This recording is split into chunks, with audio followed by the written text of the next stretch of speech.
Ma'am, तुमचं मी #वैयक्तिक या चॅनलवरती खूप खूप स्वागत करतो. धन्यवाद.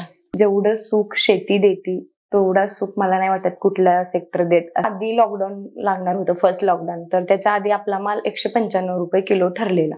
एका रात्रीत न्यूज, आमचा तो माल डायरेक्ट आम्ही बागेत फेकून दिला. शेतकरी म्हणलं ना, सहानुभूती, भावना, मग कष्ट, दुःख म्हणलं गेलं तर पहिली गोष्ट मालाला दर नाही भेटत आहे. तू आज एवढं म्हणजे तुझा एवढा माल आहे ना, उद्या मी नेणार नाहीये, मग काय करणार तू? मग ते कुठेतरी हातापाया पडून तो आम्हाला घालवावा लागतो. शेतकरी आहे, त्याचा कितीही लॉस झाला तरी तो पुढच्या वेळी पुन्हा एकदा त्याच ताकदीने उभा कसा राहतो. आज जर पाहिलं तर मग त्याच शेतकऱ्यांच्या मुलाला मुलगी देताना का चाचतात लोक.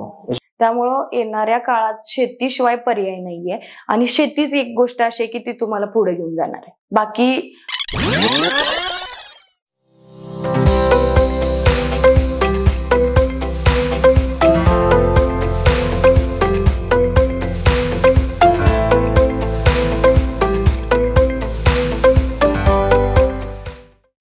नमस्कार, मी दीपक. #वैयक्तिक या चॅनलवरती खूप सारी लोक आली. आज आपल्याबरोबर ती पूजा चौगुले या आहेत.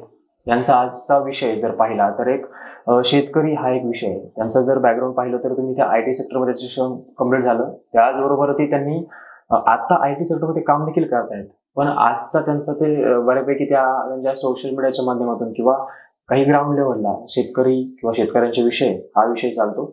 आज त्यांच्याबरोबर तोच विषय घेऊन आपण #वैयक्तिक या चॅनलवरती मुलाखतीच्या माध्यमातून संवाद साधतोय. मॅम, तुमचं मी #वैयक्तिक या चॅनलवरती खूप खूप स्वागत करतो. धन्यवाद. मॅम, तुमचं जर बॅकग्राऊंड जर पाहिलं तर IT सेक्टर आहे. तुम्ही नंतर त्यामध्येच IT सेक्टरमध्येच काम करताय.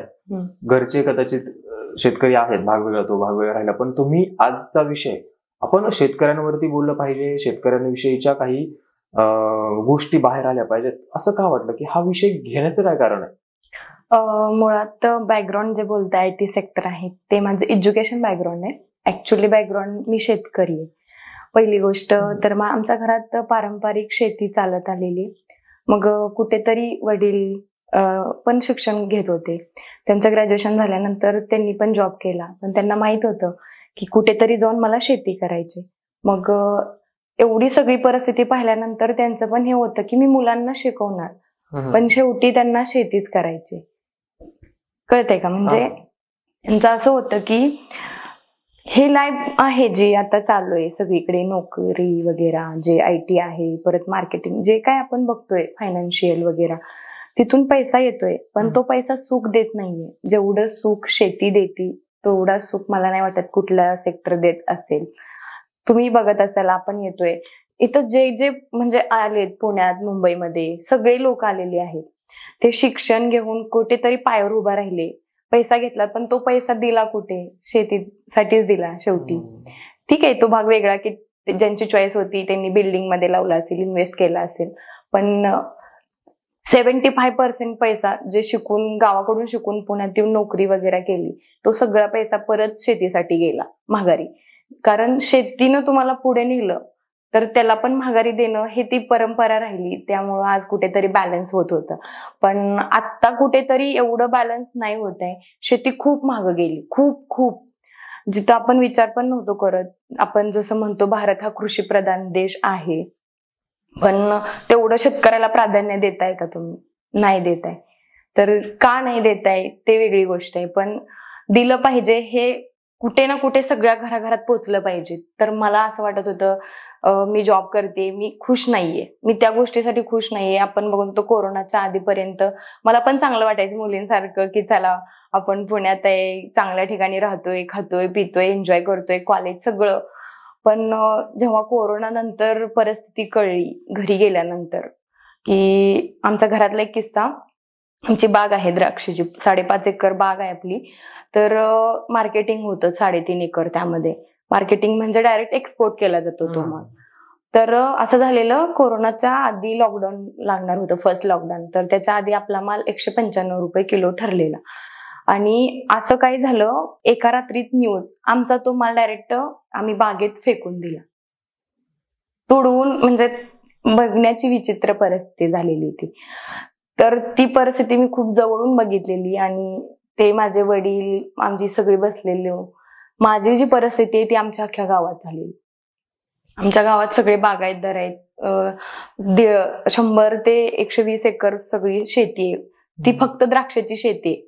आणि ह्याच्या व्यतिरिक्त पण भरपूर पीक घेतलं जातं, ज्वारी, बाजरी, मका, परत डाळिंब खूप फेमस आहेत तसे ते आमच्याकडे. पण जेवढा नुकसान त्या द्राक्षीवरती आमच्या वेळेस झालं तेवढं मग कुठेतरी मला ते जाणवायला लागलं की नाही, आपलं हे बॅकग्राऊंड सोडायचं नाही. आपण जे झालं आता परिस्थिती कमी आहे, कमी कधीतरी वर जाईल. जशी की प्रत्येक भागात बघितलं आपण, IT सेक्टरला खूप डिमांड आलं, डॉक्टरला खूप डिमांड आलं, मार्केटिंगला खूप डिमांड आलं, फिल्म्स मेकर जे आहेत म्हणजे जे आपण इंडस्ट्री बघतोय त्या डिमांड, ते सगळं डिमांड येऊन गेलेलं आहे.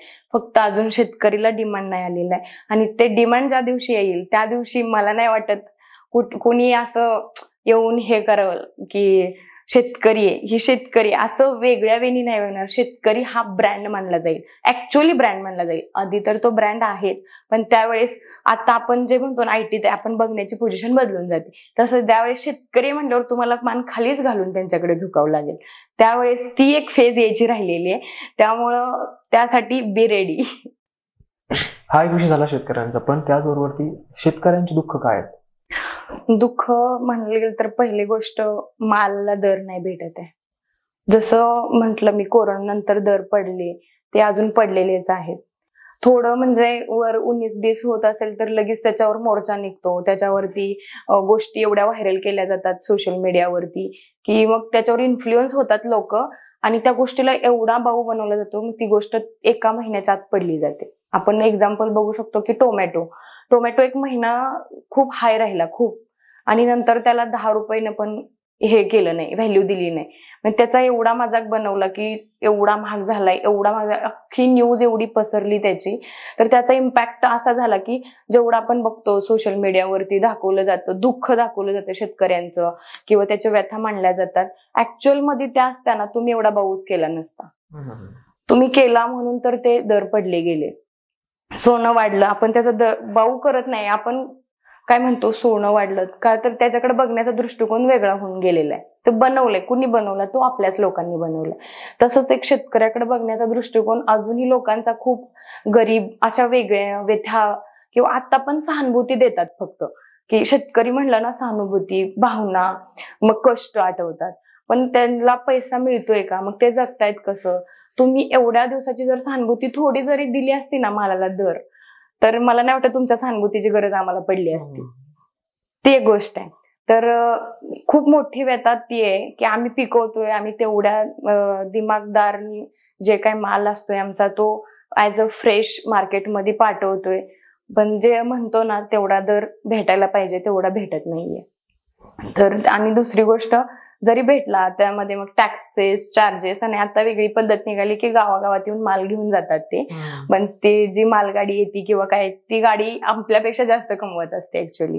ते आम्हाला कसं होतं, आपला माल तर घरात पडून नाही, आपण जर आवाज उठवला तर त्या शेतकऱ्याला काय करतात, बॉयकॉट केलं जातं की तू आज एवढं, म्हणजे तुझा एवढा माल आहे ना, उद्या मी नेणार नाहीये, मग काय करणार तू? मग ते कुठेतरी हातापाया पडून तो आम्हाला घालवावा लागतो. तर कमजोर बनवलं जातं शेतकऱ्याला. शेतकरी कमजोर कधी होतो, ज्यावेळेस पुढं सगळं दिसतंय, हे आपली फळभाजी दिसतंय, चांगलं पीक येणार आहे, काहीतरी घरात फंक्शन कार्यक्रम निघणार आहे, ते माल गेल्यानंतर त्याच्यावर त्यानं ते केलेलं असतंय, स्वप्न रचलेली असतात, आणि जर तिथंच पडला ना तो, तर तो स्वप्नांमुळे कमजोर होतो. फॅमिलीसाठी त्यानं असा विचार केला असते, चला 10 नाही गेलं 5 रुपयानं तर जाईल ह्यावेळी, पण 5 रुपयाचे जो 2 रुपयावर येतं ना त्यावेळेस तो जास्त खचला जातो. तर ते कुठंतरी व्यथा, सहानुभूती, भावना जे म्हणतो ना आपण, ते एकत्र करून खरंच तुम्ही एक सपोर्ट करा शेतकऱ्यांना. थोडं नाही म्हटलं ना तुम्ही 10 रुपयानं तर 10 रुपयानं ठेवा, परत त्याच्यात 5-10 रुपये करू नका, असं कमी कमी तेवढा तरी ठेवून द्या असं. बरोबर सर. मॅम, याच्यामध्ये एक असा विषय येतो की शेतकरी आहे, त्याचा कितीही लॉस झाला तरी तो पुढच्या वेळी पुन्हा एकदा त्याच ताकदीने उभा कसा राहतो? अशी कुठली ताकद आहे त्याच्याकडे? ताकद फॅमिली, त्यांची जी घरातली माणसं असतात ना ती खूप स्ट्रॉंग एक पाठिंबा देतात. आणि पाठबळ म्हणलं ना, एक स्त्री जी असते ना, एक शेतकरी ज्यावेळेस तो प्रेझेंट करतोय, स्वतःला जातोय, जे काय स्त्री जी असते ती म्हणते की हो द्या, आता नाही झालं ना ठीक आहे, करूयात आपण, चला. पाठबळ जे राहतं ते घरातल्या माणसांचंच असतं आणि त्यांनीच द्यायला पाहिजे पाठबळ. निव्वळ एकावरती शेती होत नाही जसं मी म्हटलं. तर त्याच्यासाठी जे घरातली माणसं झटत असते किंवा काय, तो काय करतो, आता सगळं नुकसान झालेलं आहे, सगळं पडलेलं आहे, तो खचत नाही, जे आलेत ना तेच परत इन्व्हेस्ट करतोय त्या शेतीत. तो खात नाही. तो बाजरी भाकरी का खातोय, का तर जे आलेले पैसे ते त्यांना पण खाऊ वाटतं ना, हॉटेलमध्ये पनीर पिझ्झा नाही खात. तो काय करतो, आलेले पैसे स्टोअर करतोय. ठीक आहे, आज तुझ्याकडनं 10,000 घेतोय, तुला थोडा फायदा झाला असेल तर तू मला मदत कर. आणि ते मदत करतात. शेतकरी गावामध्ये तुम्ही कुठेही जा, एक माणसाला जर मदत मागितली ना, ते म्हणते चल ह्याचा पुढच्या वर्षी माली देईल तो पैसे, धर तू कर, असं म्हणून तर मदत केली जाते. तर पाठबळ तिथून मिळतं पैशाचं, आणि जे मनाचं पाठबळ आहे ते घरातून मिळतं. तर त्यामुळे तो बांधा करतो पूर्ण आपल्या शेतीची. शेतकऱ्याचं जर पाहिलं तर तुम्ही आधी बोलल्याप्रमाणे मालाला भाव मिळत नाही वगैरे वगैरे. आज शेतकऱ्याची मुलं खूप सारी राजकारणामध्ये आहेत, तरी देखील शेतकऱ्याची भूमिका मांडताना दिसत नाही. त्याच्यावरती काय वाटतं? तर तसं तर राजकारणाबद्दल बोलायचं म्हणजे सगळं त्यांच्याच हातात आहे आजकाल, ते कसं करतात. पण जिथं शेतकऱ्याची मुलं राजकारणात घुसलेत ना, त्यांनी पण विचार केला पाहिजे की मूळ काय आहे आपलं. ते आज कोणाच्या तरी हाताखाली वावरतायत, सत्ता आली सगळं विसरले. अजिबात तसं नाही करायला पाहिजे. कधी तर सत्ता जाणार आहे हातातून, कधी तर जे तुम्ही पेरले ते उगवणार आहे. आज तुम्ही शेतकऱ्याच्या जोरावर मोठे झाले आणि त्यालाच विसरलाय तुम्ही, तर कधी ना कधी ते माघारी येणार आहे. आज आपण इथं काहीतरी सोडतोय तर ते पुन्हा फिरून आपल्या दिशेला येते. एवढं लक्षात ठेवून त्यांनी पाऊल उचलावं आणि खरं शेतकऱ्याला सपोर्ट करावा, एवढी इच्छा आहे. नोकरी करत असताना आपण एक वेगळं स्वप्न पाहतो, जर व्यवसाय असेल तर अजून वेगळं स्वप्न पाहतो. तशी शेतकऱ्यांची स्वप्न काय असतात? शेतकऱ्याचं स्वप्न खूप साधं असतंय. एक चांगला बंगला असला पाहिजे, एक चांगली गाडी असली पाहिजे फिरायला, ना की फिरायला फक्त दाखवायला घरापुढं की हे कमी नाही दिसलं पाहिजे म्हणून. आणि आपलं रोज जायला यायला बुलेट, आणि त्याच्यानंतर आपलं स्वप्न साधी एक चांगली बाग किंवा मग एखादं चांगलं शेतात गार्डन सारखं जे काही दिसलं पाहिजे, फलित दृश्य दिसलं पाहिजे रोज. म्हणजे तो ज्यावेळेस बंगल्यातनं उठून ज्यावेळेस शेतात बघेल तर पुढं आपलं रान दिसलं पाहिजे. या इच्छा आहेत शेतकऱ्यांच्या. आज जर पाहिलं तर मग त्याच शेतकऱ्यांच्या मुलाला मुलगी देताना का चाचतात लोक? याची काय कारण आहेत? हा खूप गंभीर प्रश्न आहे की मुली का देत नाहीयेत. पहिली तर गोष्ट, मुलींच्या अपेक्षाच भरपूर झालेल्या आहेत की त्याच आई वडिलांच्या अनकंट्रोलेबल झालेले आहेत की मला असं असं राहायचंय. त्यांनी त्यांची लाईफ सेट करून ठेवली आहे, आधीच परसेप्शन बनवून ठेवलंय त्यांनी त्यांचं. मला अशीच आयुष्य जगायचंय, मला असंच राहायचंय, मला हेच पाहिजे, मला असाच नवरा पाहिजे. मग ते बघत नाही, फक्त त्याचा पैसा बघितला जातो. आणि जिथं पैसा असतो तिथं प्रेम होतच असं म्हटलं जातं. पण मुलींना कष्ट करणारा मुलगा नकोय. त्यांना फक्त इझिली तो एसी मध्ये बसलेला दिसणारा किंवा चांगला दिसणारा असा पाहिजे, पण मळालेला किंवा कष्ट करून जो घाम गाळतोय तो नकोय. का तर तो कष्ट करतोय तर मलाही करावं लागेल. जर मी नोकरदाराशी लग्न केलं तर मला पण घरात बसायला भेटेल किंवा काय. पण त्या मुली असा विचार नाही करत की तू 24 तास घरात बसून करणार आहेस काय. तू आज 4 भिंतीत, ठीक आहे, तो 1-2 महिने लग्न झाल्यानंतर तुला फिरायला नेईल, खाऊ घालेल, हे करेल, त्याच्यानंतर तुझं आयुष्य काय आहे? तू स्वतःचं अस्तित्व मग काय, तू फक्त लग्न करणार, मग घरात लेकरं वगैरे सांभाळ बसणार, किंवा तुला जर वाटलं तू जॉब करणार आहे तर मग तू करशील, किंवा तुझी ती लाईफ रश लाईफ चालू होईल. किती दिवस तुला तो बसून खाऊ घालणार आहे? आजची परिस्थिती मी सांगते, मुलांना जर मुलगा कमवतोय ना, तो 25 कमवतोय, तो ऍटलीस्ट 10 कमव, ही मेंटॅलिटी झालेली आहे. तर मला नाही वाटत की आतापर्यंतचा काळ वेगळा होता, महागाई नव्हती, काही नव्हतं, तर म्हणत होते मी कमवतोय, आपल्याला पुरेस आहे ते, आपण तू घरी बसून राहा. आत्ताची मेंटॅलिटी अजिबात तसं नाहीये. मी तेवढं कमवतोय तर तू पण तेवढं कमवलं पाहिजे असं म्हटलं जातं. पण शेतकऱ्यांची इच्छा फक्त काय, तिनं एक चांगली मुलगी म्हणून सून होऊन घरात यावं, बस एवढी अपेक्षा आहे. तिला असं नाही म्हटलं जात की तू शेतातच चल. आमच्याकडच्या कितीतरी मुली असतात गावाकडे, त्या लग्न होऊन आलेल्या त्या अजून त्यांना 7वी-8वीला मुलं झाली त्यांची, त्यांना अजून शेतीत असा पाय ठेवला नाहीये त्यांनी. की हे काम केलंय ते काम केलं, कधीच नाही. कधीतरी फिरायला म्हणून गेल्या असतील किंवा काय असं, पण असं काम करायचंच आहे म्हणून त्यांना कधीच रानात नेलेलं नाहीये. त्यांना एक म्हणजे खूप चांगलं सांभाळलं जातं मुलींना. शेतकऱ्याची सून ज्यावेळेस तुम्ही बघता ती चार चौघात कधी उठूनच दिसते, की तुम्ही ज्यावेळेस बघता शहरातल्या मुली येत आहेत दिसायला नाजूक हे ते, त्याच्या पलीकडचं सौंदर्य शेतकऱ्याच्या सूनमध्येच दिसणार तुम्हाला. कारण ते जे तेज असतंय ते एक बोलण्याची स्टाईल किंवा आपुलकी दाखवली जाते, तशी ते शहरातल्या कसं साईडला सरकत जात, तसं नसतंय. त्या सगळ्यांशी बोलतात, सगळ्यांना मिळून मिसळून घेतात. आणि त्यांना जर विचारलं तू काय, त्या कधीच असं मोकळ्या दिसणार नाहीत तुम्हाला की हे ते घरात जरी असल्या ना सगळ्यांसाठी प्रेमानं काही ना काही बनवत असतील किंवा मग एक उदाहरण सेट करत राहतात की काय केलं पाहिजे. ते असं त्यांना अधिकार दिला जातो, तू सांग शेतीत काय करायचंय, तू सांग काय बनवायचंय. किंवा ते म्हटलं जातं ना मेंटली मुली स्ट्रॉंग असतात, त्याचा यूज करतात शेतकरी. मुलींचा निर्णय घेतल्याशिवाय त्यांनी शेतात कुठलंच पीक किंवा कुठलाच निर्णय ते वैयक्तिक घेतच नाही. मी जसं म्हटलं घरांचा पाठिंबा लागतो, तसं त्यांनी पूर्ण घरात विचारून ते डिसिजन घेतात. तर खूप म्हणजे एक प्रायोरिटी दिली जाते मुलींना, आणि हे मुलींना अजून समजत नाहीये. आणि अजून एक त्यांचं असं असतं गोष्ट की मला शेतकरी मुलाशी का लग्न नाही करायचंय, का तर तो मला जे पाहिजे त्या गोष्टी पुरवणार नाहीये, मला जशी लाईफ पाहिजे तशी तो देणार नाहीये.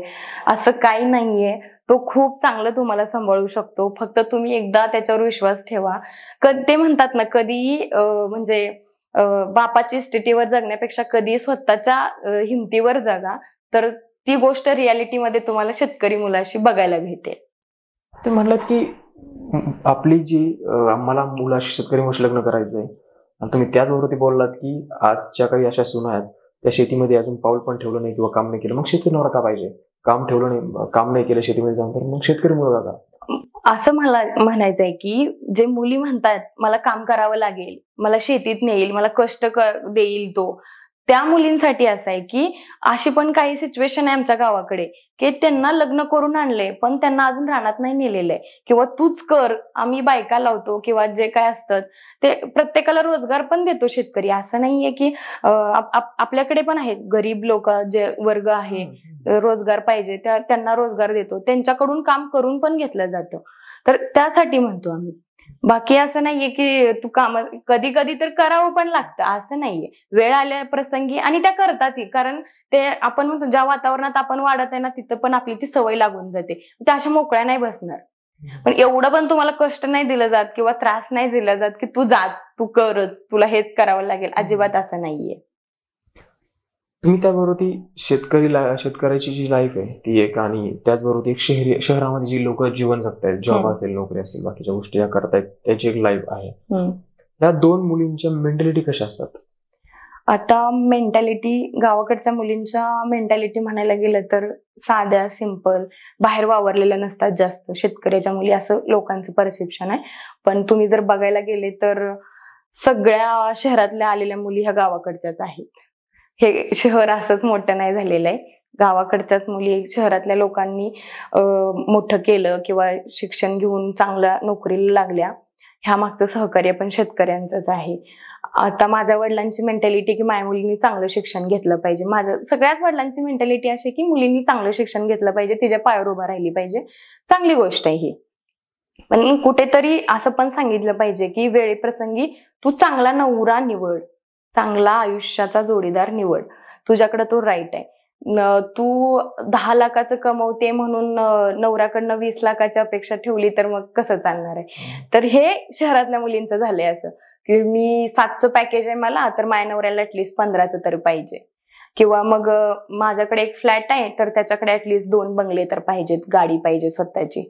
हे अपेक्षा झालेत, कुठे इथं आल्यानंतर झालेत. हे जर तू गावाकडे असतीस ना तर मला नाही वाटत गावाकडे काय आता मी एक शेतकऱ्याच्या घरातून, माझ्या अपेक्षा काय 5-10 एकर शेती पाहिजे आणि एक शेतकरी नवरा प्रॉपर, तो शिकलेला असेल किंवा मे बी मीडियम, फक्त त्याला अंडरस्टँडिंग करता आलं पाहिजे कुठली टेक्नॉलॉजी यूज करतोय, कुठली काय, त्यासाठी. तर माझं असं खरंच मत आहे की मी स्वतः एक शेतकरी नवरा का पाहिजे, का तर माझा नवरा माझ्यासोबत 24 तास राहिला पाहिजे, माझी सगळी सुख दुःख त्यानं जाणून घेतली पाहिजे. की मला काय लागतंय, मला काय नाही लागत आहे, मला कशाचा त्रास होतो, मला काय पाहिजे, मला कुठे गेल्यानंतर चांगलं वाटतंय, किंवा मी घरातल्या लोकांशी कसं मॅनेज करून घेते, किंवा तो माझ्यासाठी लोकांमध्ये कसं बोलतोय, काय करतोय, तर ती मान जो प्रतिष्ठा देतोय ते कसं आहे ते बघण्यासाठी, किंवा ती कधी भेटतं आपल्याला. तुझा नवरा जर 12 तास ऑफिसमध्ये राहतोय आणि तू घरात राहते, तो तिकडं काय करतोय, जॉब करेल किंवा काय करेल, आणि तुझ्यानंतर आल्यानंतर तो भांडतोय किंवा काय, अशा खूप गोष्टी झालेल्या आहेत की चांगल्या लेवलला लोक आहेत, घरी त्यांचं चांगलंच नाहीये. तर पैसाच सगळं काही नाहीये, सुख खूप महत्वाचं आहे. तर मुलींना कळायला पाहिजे सुख कुठे.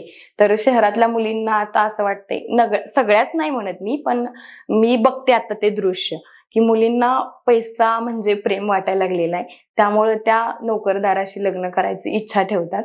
आणि काही लोक जेन्युइनली असतात, ज्यांना की सुख पाहिजे, एक मेंटल शांती म्हणतो आपण, किंवा मान प्रतिष्ठा किंवा एक रिस्पेक्ट दिली जाते नात्यात, ती जर पाहिजे असेल तर मला वाटतं ती फक्त शेतकरीच देऊ शकतात. तुम्ही विषय वळवला म्हणून मी तिकडे जातोय, मला इकडे जायचं नव्हतं. प्रश्न असा आहे, जर शहरामध्ये जर एक सर्वे पाहिला किंवा गावाकडचा एक सर्वे पाहिला, तर शहरामध्ये लग्न झाल्यानंतर नवरा बायको जास्त प्रमाणामध्ये शहरामध्ये वेगळे होत आहेत, ते गावाकडे प्रमाण कमी आहे. हो, याची कारण काय? आता बघायला गेलं तर लग्न होतं, मग त्याच्या नोकरीला जातो तो, हिला असेल तर ही पण येते, दोघांचं चालू होतं ते, जिथं नोकरी आहे किंवा मग घर असेल तर घर बघते ती. इन मीन घरात दोघच माणसं, एखादा असू शकतो, तिसरा कोणी आला असेल रिलेटिव्ह, किंवा त्यांचं असं होतं तिसरा माणूस त्या दोघांनाही नको असतो. ती मेंटल सिच्युएशन आहे त्यांची, की आत्ताच आपली मॅरिड लाईफ चालू झाली आहे ना, आपण दोघंच राहायला पाहिजे, टाइम स्पेंड केला पाहिजे. का केला पाहिजे? तुम्हाला आधीच्या काळात आपण बघत होतो, आधीचा म्हणजे काही खूप दिवसाचा काळ नाही, एक 20 वर्षापूर्वी आपली कशी फॅमिली असायची पूर्ण. लग्न झाल्यानंतर एक 10-10 दिवस घरात पाहुणे राहायचे, गप्पा गोष्टी व्हायच्या, देवदेव सगळं जे काय असेल ते गोष्टी व्हायच्या. मग त्याच्यात एक हे होतं, सुख होतं. ते सुख इकडं लग्न झालं पटपट, नाही मला जॉब आहे, मला हे मला ते आता विधी पण लवकर उरकून घेतात. तर इकडं आल्यानंतर काय होतं, त्या दोघं राहतात, त्या दोघांमध्ये किती दिवस एकदम आपण गोड राहणार आहे? किती दिवस? एक टाइम येतो ना जिथं एक लिमिट क्रॉस होतं आणि भांडण चालू होतात. तसंच जर गावाकडे बघायला गेलो ना, तर ते दोघं असतात घरात, आई असते, वडील असतात, एखादी आजी असते, अशा 4-5 जणांची एक फॅमिली असते. तर ते काय होतं की कुठेतरी बोलत कमी जास्त जर झालं तर सावरून घेतात, ते नाही असू देत. आणि जर मुलगा चुकला असेल तर डायरेक्ट सांगतात, तू चुकलाय, तू शांत बस, तू नको हे करू. जर मुलगी चुकली तर तिला पण सांगतात, तू नको हे करू, त्याला जास्त त्रास नको देऊ. ते डायरेक्ट सांगितलं जातं आणि तिथल्या तिथे तो वाद मिटतो. का तर ते मध्ये पडतात आणि सांगतात. एक फॅमिली संवाद जो असतो तो गरजेचा असतो. तर ह्या दोघांचं असं चाललेलं असतं आणि खूप वर्ष चालू असतं ह्यांचं भांडण. मग कधी कधी त्यांना अँझायटी होऊ लागते, त्रास होऊ लागतो, स्ट्रेस येतो. ह्या गोष्टी ज्यावेळेस चालू होतात ना, तर ते नातं कुठंतरी तुटायच्या मार्गावर चालू होत असते. जर गावाकडे बघितलं ना, खूप क्वचित अशी घराची तुटताना बघतो आपण. जर ती तुटत जरी असते तर साईडची येऊन फॅमिली वाचवते, नको तोडू, काय तर थोडाफार इश्यू असेल तर सॉल्व्ह करून घ्या. तसं जर शहरात बघायला गेलं ना, त्याचे फ्रेंड्स तिचे फ्रेंड्स असा, नको तू वेगळं हो, नको कशाला हे एवढ्या नात्यात एवढं हे करता येतो तुला, नको ती एवढी तुला त्रास देते, नको. डायरेक्ट नातं तोडायचं बघतात ते. कधीच म्युच्युअल अंडरस्टँडिंग किंवा काही कधीच ते होत नाहीये. तर हा एक आहे की तुम्ही फॅमिली सोबत राहणं खूप गरजेचं आहे. आणि एक आपली गोष्ट होणं गरजेचं आहे की इश्यू सॉल्व्ह कुठे होतात. आता जर इगो हर्ट होतो. मी जर तुमच्यावर जास्त बोलले तर तुम्हाला राग येईल कदाचित, आणि तुम्ही जर मला मारलं किंवा जास्त बोलले तर मला राग येईल. तर मी कुठेतरी वेगळे होते, आपण वेगळं होऊ, हा डिसिजन होतात त्यांचे. गावाकडे तसं नाहीये, ते मिळून एक डिसिजन घेतात आणि ते भांडण तिथल्या तिथं मिटतं. भांडण होण्याची कारण काय असतात? म्हणजे हा नॉर्मल प्रश्न आहे, असं नाही की बाबा शेतकरी शेड असं नाही, फक्त काय की मुला मुलीमध्ये भांडणाची काय कारण असतात लग्न झाल्यानंतरचे म्हणतोय. आता एक्सपिरियन्स तर घ्यावा लागेल, अजून झालेलं नाहीये. चला तर भांडण मला वाटतं की हेच इगो, पहिला तर गोष्ट इगो येतो आडवा, की हा मी एवढं केलेलं आहे, माझी लाईफ लग्नानंतरची आधी अशी होती, माझ्या आई वडिलांनी मला हे पुरवलेलं आहे, किंवा माझ्या वडिलांनी माझ्यासाठी 10 मागितले की 20 दिलेले आहेत, किंवा मला जर पॉकेट मनी 1,000 पाहिजे तर 1,500 दिलेले आहेत. तर ते वडील असतात, ते वडील आपल्या मुलीसाठी करतात किंवा मुलासाठी करतात ते. पण तेच जर आपण बघायला गेलो, नवरा, आपण जे म्हणतो लग्नानंतर अपेक्षा आपण फक्त नवऱ्याकडून किंवा सासरच्या लोकांकडूनच ठेवू शकतो, तर जास्तीत जास्त नवऱ्यावर ठेवतात.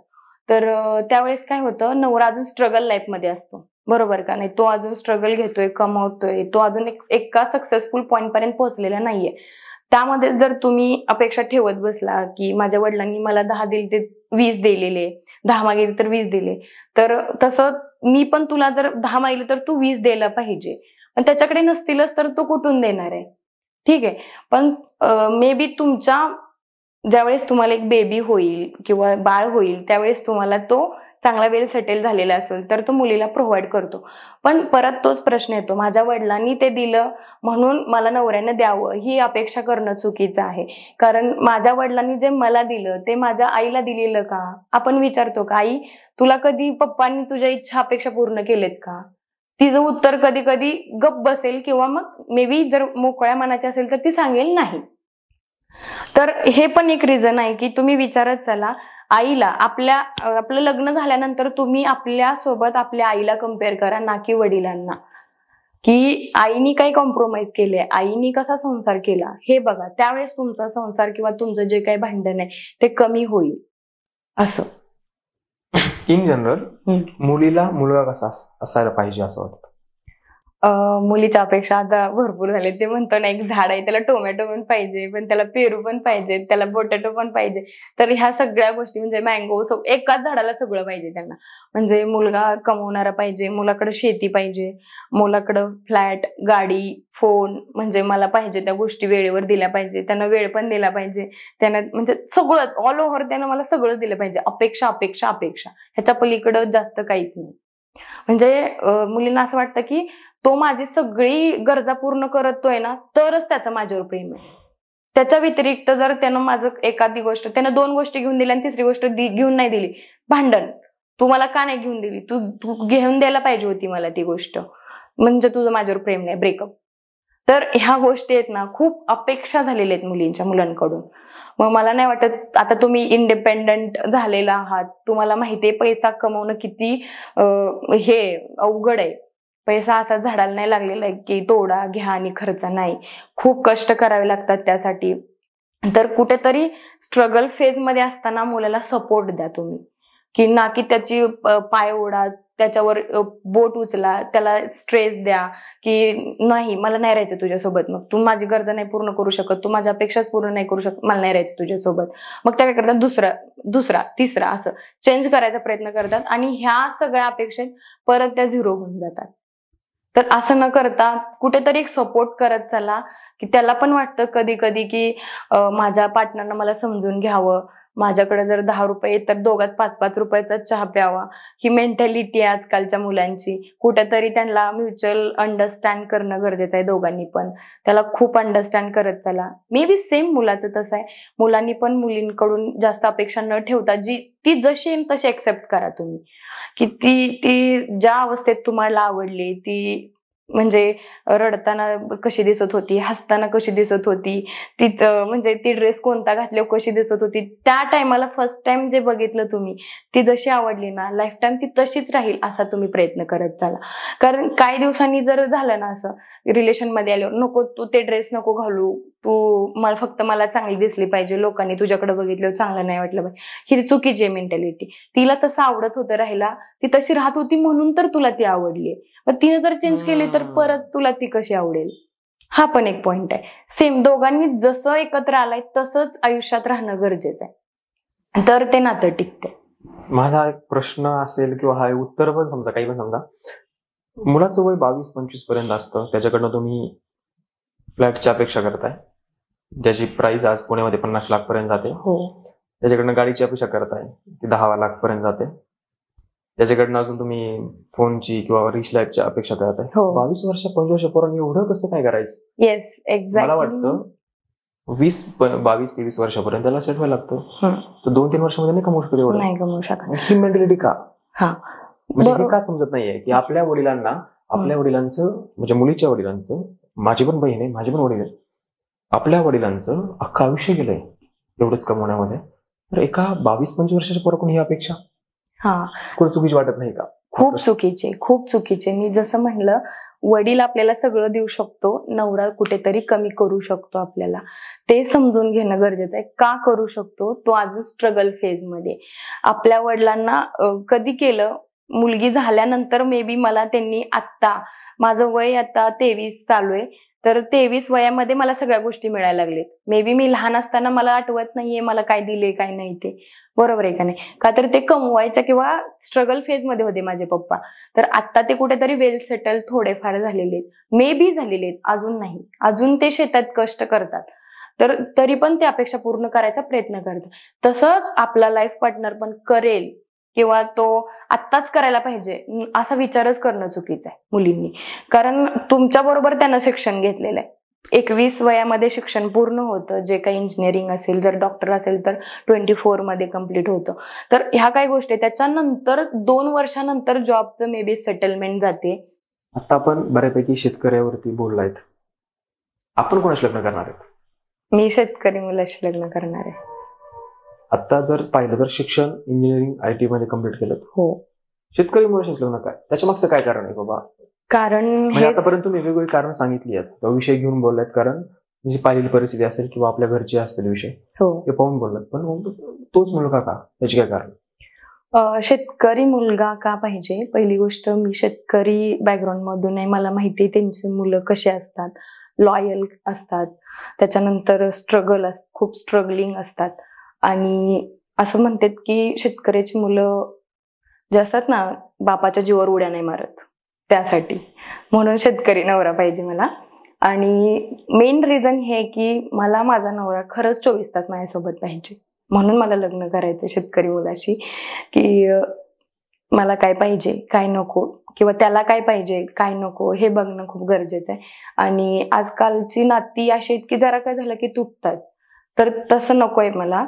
आणि त्यामध्ये का तुटतात का नाहीये ह्याचं रिझन घरच्यांपेक्षा कुणाला माहित नसतं, तर घरचे पण इन्व्हॉल्व्ह झाले पाहिजे. मला एक चांगली सुंदर फॅमिली पाहिजे. हेल्दी फॅमिली कधी असते? ज्यावेळेस भांडण होतं, तंटा होतो, आनंद होतो, फंक्शन एकत्र एन्जॉय करतो, त्यावेळेस ती हेल्दी फॅमिली होते. फक्त गोड गोड गोड नाही, मग शुगर होते. म्हणून मला एक चांगली शेतकरी फॅमिली पाहिजे, जी की वेल एज्युकेटेड तर असतेच, आणि त्याचबरोबर गावात जे काय म्हटलं जातं, एक वट असतो, एक दर्जा असतो, मान प्रतिष्ठा, सगळ्या गोष्टी मिळतात. सांगायला नाही लागत मी ह्यांची बायको आहे. नाही, तशी ओळख नसते की खूप चांगली पाटली नाही किंवा कारभारी नाही, अशा टाईप मध्ये उपमा मिळतात. आणि खरंच ते खूप चांगलं वाटतं, फक्त ऐकायलाच नाही, त्यावेळेस अनुभवायला पण खूप चांगलं वाटतं ते. त्यामुळं मग मान कुठल्या मुलीला नकोय आजकाल, मान किंवा जे काय असेल ते. त्यासाठी मला खरं शेतकरी मुलगा पाहिजे. तुम्ही जर आता बोललायत की मला शेतकरी नवरा पाहिजे किंवा शेतकऱ्याचीच मी लग्न करेन शेतकऱ्याशीच, तसं शेतकऱ्याची लग्न करताना तुमचं भविष्य कसं पाहता, आणि त्याचबरोबर ती शेतकऱ्याचं फ्युचर कसं पाहता, येणारं भविष्य कसं शेतकऱ्याचं? असे 2 प्रश्न एका लागून आहेत. तर शेतकऱ्याशी लग्न केल्यानंतर माझं खरंच चांगलं होणार आहे. ते म्हणतात ना, भाग्य खुलतं, तर त्या गोष्टी त्यामध्ये. कारण की मी बघितले, माझ्या मम्मीनं मला सांगितलं की शेतातल्या भाज्या असतात ते आम्ही शेतकरी आम्ही खाऊ शकतोय. मी ते फील करते, अनुभवते रोज. तर माझी मम्मी, आम्ही दोघी रानात काम करत होतो, तर ती मला म्हटली की काही असू देत, म्हटली जेवढं सुख शेतीमध्ये किंवा शेतकऱ्यांमध्ये तेवढं सुख कुठंच नाही. तर मी म्हणलं का मम्मी, किती कष्ट घेते तू, तर म्हणजे दिसतंय ते तरी पण. नाही म्हणली, कष्ट किती पण असू देत, पण जे शेवटी रात्री आपण जे प्रेमाची भाजी भाकरी किंवा जे काही बनवलेलं असतं ते खातो ना, त्या टायमाला तो सगळा थकवा निघून गेलेला असतोय. मे बी ती स्ट्रेंथ आहे घरातली, आणि ती खरंच तशी बोलते ना, त्यावेळेस परत एक उत्साह येतो. मग सगळ्या गोष्टी परत सुरळीत चालू होतात. मग आणि फ्युचर बघायला गेलं तर आज आपण इन्व्हेस्ट करतोय बाहेर, मे बी आता इन्व्हेस्टमेंट भरपूर ठिकाणी, ट्रेडिंग आहे, बंगले, प्लॉटिंग, जिथं तुम्हाला इन्व्हेस्ट करू शकता तिथं तुम्ही केलेली आहे लोकांनी, जे कमवतायत किंवा काय. शेतीत जेवढी इन्व्हेस्टमेंट करताय ना तुम्ही आज, येणाऱ्या फ्युचरमध्ये ते डबल देणार आहे. डब्बल. मग आता तुम्ही म्हणताय ना, आम्ही बाग लावले आजपासून आहे, 20 वर्षापासून आमची बाग आहे द्राक्षाची. आम्हाला आत्ता तिनं साथ नाही देत आहे 2-3 वर्ष, पण आजपर्यंत त्या बागेने आम्हाला एवढी साथ दिली ना, म्हणजे खूप जे आम्ही स्वप्न बघत होतो ना ते पूर्ण केलेत. म्हणजे जर तुम्हाला वर्षाला 40 लाख इन्कम कुणी नाही देत, तेवढी 5.5 एकर बाग देते घरी बसून. तर फ्युचर अजून एक गोष्ट, 1.25-2 एकरामध्ये माझ्या मावस भावानी 21 लाखाची बाग काढली डाळिंबीतून. म्हणजे 1.25-2 एकरात जर 21 लाख वन टाइम आणि तुम्हाला 6 महिन्यात भेटतायत, 6 महिन्यात. तर मला नाही वाटत की येणाऱ्या फ्युचरला सांगायची गरज की काय ह्याचं फ्युचर असू शकते. तर आत्ताची टेक्नॉलॉजी खूप बदलली आहे, खूप काय काय तंत्रज्ञान आलेलं आहे आणि शेतकरी मुलं पण ते ग्रास्प करून घ्यायला लागलेत की आज आधी खुरपायला 4 बायका लागायच्या, आता नांगर लावला की होतात त्या गोष्टी. तर ना असं त्यावेळेस आता डेव्हलपमेंट इथं बघत होतो, पण येणारी डेव्हलपमेंट भरपूर आलेली आहे, त्याच्यावर खूप काम केलेलं आहे. तर औषधं वगैरे तर एवढी फास्ट आलेली ती, मे बी आज ती खूप बारीक कळी असते, त्याला 4-5 दिवस लागणार आहे, ते 2-3 दिवसातच यायला लागले. त्या हार्मफुल नाहीये, काही काही गोष्टी पण खूप ह्याच्यातून केलेल्या गेलेल्या आहेत त्या. तर त्यामुळं कुठेतरी हे तंत्रज्ञान अजून पुढे जात आहे. त्यामुळं येणाऱ्या काळात शेतीशिवाय पर्याय नाहीये आणि शेतीच एक गोष्ट अशी आहे की ती तुम्हाला पुढे घेऊन जाणार आहे. बाकी किती असू देत, आजचा देखावा आहे, उद्या ते पडणार आहे. नक्कीच शेतकऱ्याचे दिवस आहेत, लगे राहतील. तुम्ही देखील एक चांगला विचार घेऊन एवढं शिक्षण कंप्लीट करून आपल्याला शेतकरी नवरा पाहिजे किंवा शेतकऱ्याच्या घरात जायचंय हा विचार घेऊन चालला. तुम्हाला खूप साऱ्या शुभेच्छा. असे विचार खूप कमी लोकांचे खरंच. तुम्ही आज हा विषय घेऊन बोललात त्याबद्दल मी #वैयक्तिक या चॅनलकडून खूप खूप धन्यवाद. धन्यवाद.